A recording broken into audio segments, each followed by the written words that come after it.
नमस्ते। आज हम इतिहास के पन्नों में छिपे एक ऐसे विद्रोह की बात करेंगे जो 1857 के संग्राम से भी सोचिए 40 साल पहले भड़का था। हाँ बिल्कुल।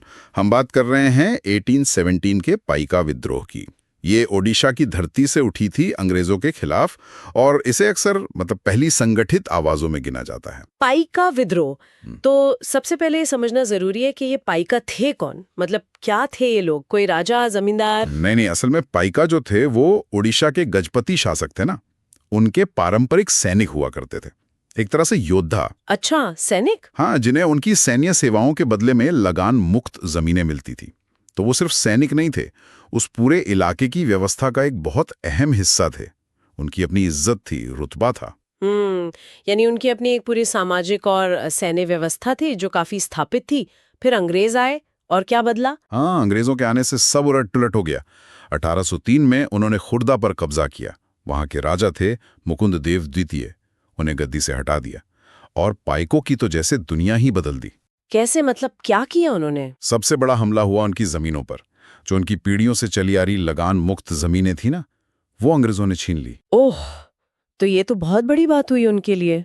ये सिर्फ जमीन छीनना नहीं हुआ फिर? बिल्कुल नहीं। ये उनकी पहचान, उनके सम्मान, उनकी पूरी जो जीवन जीने की व्यवस्था थी, उस पर सीधी चोट थी। और क्या मुश्किलें आईं? जमीन छीनने के साथ साथ उन पर भारी लगान लगा दिए गए। नमक जैसी जरूरी चीज पर भी सरकारी कंट्रोल हो गया, और वो जो कौड़ी चलती थी पहले, हाँ हाँ। उसकी जगह सिक्कों का चलन शुरू कर दिया। अब आम लोगों के लिए ये सब बहुत मुश्किल हो गया। तो ये आर्थिक भी था, सामाजिक भी।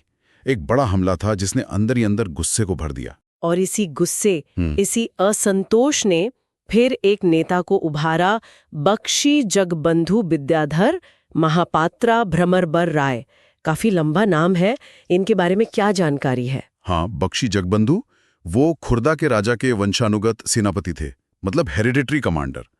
वो खुद भी एक बड़े जमींदार थे, पर अंग्रेजों ने, कहते हैं, धोखाधड़ी से उनकी जागीर रोरंग हड़प ली थी। अच्छा, तो उनके साथ भी अन्याय हुआ? हाँ, तो ये जो व्यक्तिगत अपमान था और जो पूरे समुदाय पर अन्याय हो रहा था, उसने उन्हें स्वाभाविक तौर पर इस विद्रोह का नेता बना दिया। तो क्या ये सिर्फ पाइकों का ही विद्रोह था या इसमें और लोग भी जुड़े? नहीं, यही खास बात है। बख्शी जगबंधु ने समाज के कई अलग अलग वर्गों को जोड़ा। किसान थे, छोटे जमींदार थे, पास के घूसर इलाके के कंद आदिवासी थे, और भी कई समुदाय जो अंग्रेजी राज से परेशान थे, वो सब साथ आए। हम्म। तो ये सिर्फ सैनिकों का नहीं, बल्कि एक तरह का जन आंदोलन बन गया था। बिल्कुल। एक व्यापक जन आंदोलन। और फिर वो चिंगारी भड़की मार्च 1817 में। क्या हुआ था? आदिवासियों के साथ मिलकर पाइकाओं ने सबसे पहले बानपुर में हमला किया। वहां पुलिस स्टेशन था, सरकारी खजाना था, उन सब पर। और हथियार क्या थे उनके पास? वही पारंपरिक हथियार, तीर कमान, तलवारें। लेकिन हजारों की संख्या में पाइका योद्धा बख्शी जगबंधु के नेतृत्व में एकजुट हो गए थे। तो ये तो फिर बहुत तेजी से फैला होगा। बहुत तेजी से। खुर्दा से शुरू होकर ये आग पूरी पीपली, कटक तक फैल गई। एक वक्त के लिए तो लगा कि अंग्रेजी राज शायद खत्म ही हो गया उड़ीसा में। सच में? हाँ, सरकारी इमारतें जला दी गईं, खजाने लूट लिए गए। कई अंग्रेज अफसर तो डर के मारे भाग खड़े हुए, और नारा गूंज रहा था, जय धरती माता। वाह। लेकिन जाहिर है अंग्रेज इतनी आसानी से तो हार मानने वाले थे नहीं। उन्होंने इसे दबाया कैसे? अंग्रेजों ने फिर अपनी पूरी सैन्य ताकत लगा दी और बहुत बहुत निर्ममता से इस विद्रोह को कुचला गया। मतलब पाइकों को सरेआम फांसी दी गई, गोलियों से भून दिया गया, उनके गांव के गांव जला दिए गए। बहुत ही क्रूर दमन था वो। नजरबंद कर दिया गया, जहां 1829 में उनकी मृत्यु हो गई, कैद में ही। तो भले ही ये विद्रोह सैन्य तौर पर सफल नहीं हो पाया, लेकिन इसका ऐतिहासिक महत्व तो बहुत बड़ा है। स्रोत इसे किस नजरिए से देखते हैं? स्रोत यही बताते हैं कि भले ही इसे दबा दिया गया, लेकिन इसने पहली बार इतने बड़े पैमाने पर ब्रिटिश शासन की नींव हिला दी थी। इसने ये दिखा दिया कि भारत के लोग, आम लोग, अन्याय के खिलाफ हथियार उठा सकते हैं, संगठित हो सकते हैं। हाँ, ये बात तो है। इसीलिए कई इतिहासकार और स्रोत इसे 1857 के महासंग्राम का अग्रदूत मानते हैं, या कह लीजिए कि एक तरह की प्रेरणा। और ये जानना भी जरूरी है कि 2017 में भारत सरकार ने इसके 200 साल पूरे होने पर इसे बाकायदा सम्मानित भी किया था। बिल्कुल।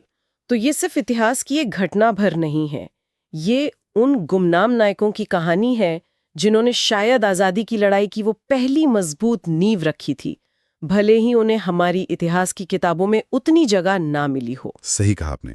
ये ओडिशा की मिट्टी, वहां के लोगों के स्वाभिमान और संघर्ष की कहानी है, उन योद्धाओं की कहानी है।